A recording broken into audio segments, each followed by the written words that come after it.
हाय माई आ नया मम्मी के उम्मीद एगो नया सफर खातिर उत्साहित बानी।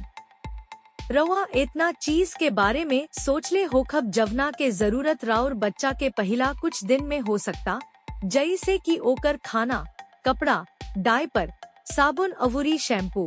बाकिर हम जानत बानी की रउरा एह बात पर भी सोचे लागल बानी की हमरा कवना बात से अधिका सावधान रहे के चाही आ कवना चीज से बचे के चाही। आम तौर पर महतारी पूछेली कि का हमरा बच्चा के जन्म घुट्टी दिहल सुरक्षित बा। असल में ये सबसे बढ़िया बा कि ना कइल जाव।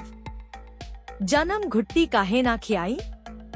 नवजात शिशु के पाचन तंत्र कमजोर होखेला अवुरी ओकरा नाजुक पेट खाती एकमात्र निमन चीज होखेला जवन की उनुका महतारी के दूध होखेला।